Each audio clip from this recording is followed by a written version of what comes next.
TOS Television, your digital-first Pan-African news network. I am Abigail Ukwade, and this is Africa Now. Former South Africa president has been granted a one-day compassionate leave to attend the funeral of his younger brother who died aged 77 after a long illness. Zuma, 79, was sentenced to 15 months in prison for contempt of court last month over corruption inquiry while he was in power.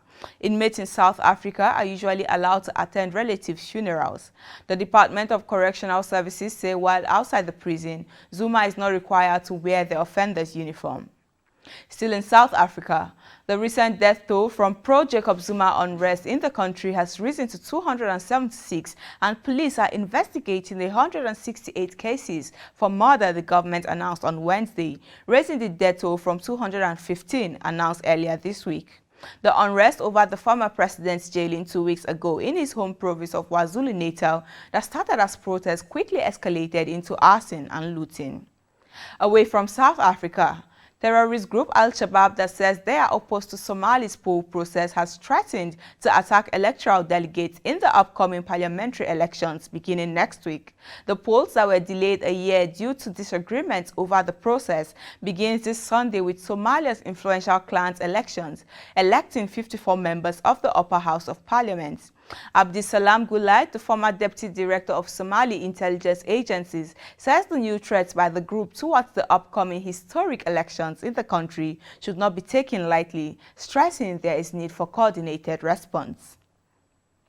Morocco's general prosecutor says it will open an investigation into what it called unfounded allegations that the country has used Israeli spyware for surveillance.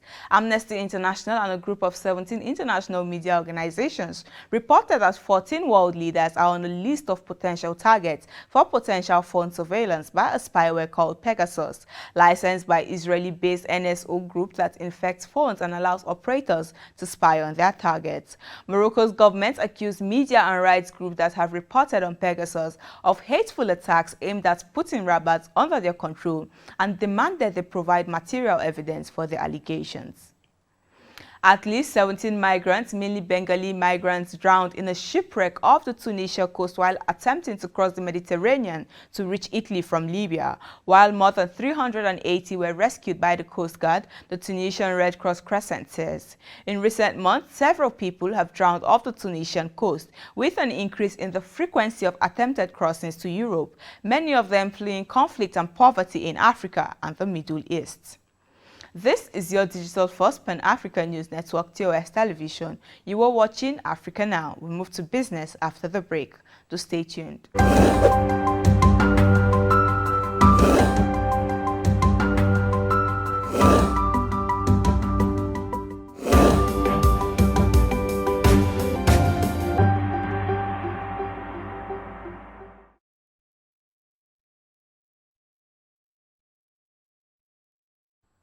Welcome back. In business, mobile video communications application Zoom has informed its customers in Kenya of plans to begin charging 16% value-added tax VAT on its supplies beginning August 1, 2021.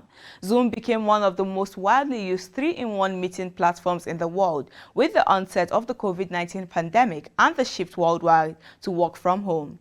The video conferencing app says it has been forced to pass over the payment to its consumers after the government imposed a 16% VAT on the service. Taxing digital market suppliers in the country became effective on January 2, 2021.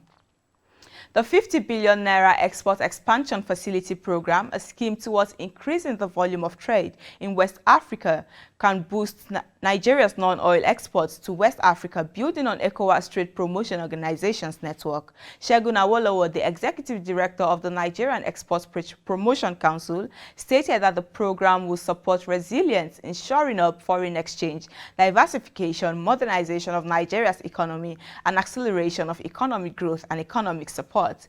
The emergency intervention, comprising 16 programs, is in support of existing exporters in responding to shocks caused by COVID-19.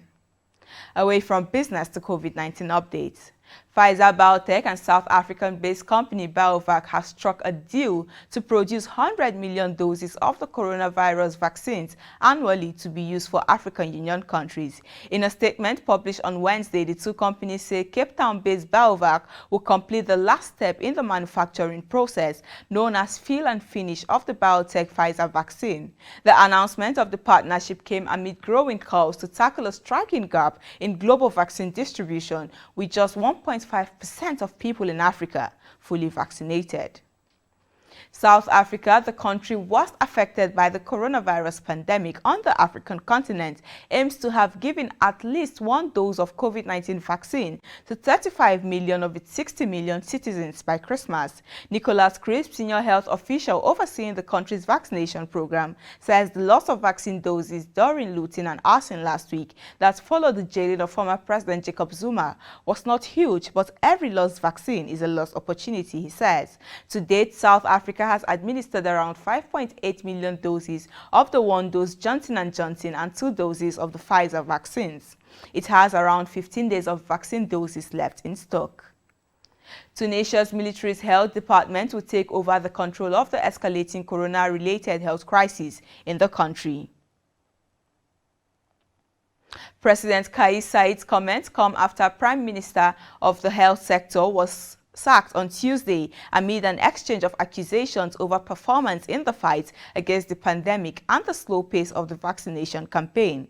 The North African country has reported about 18,000 deaths and more than 550,000 coronavirus infections since the pandemic began. And that is Africa Now. For more updates, do visit our website at www.tostvnetwork.com. Follow us and like our social media handles on Facebook, Twitter, and Instagram. And remember to subscribe on YouTube. Do stay with us and enjoy more programs on TOS Television Network. I am Abigail Ukmade. Thanks for watching.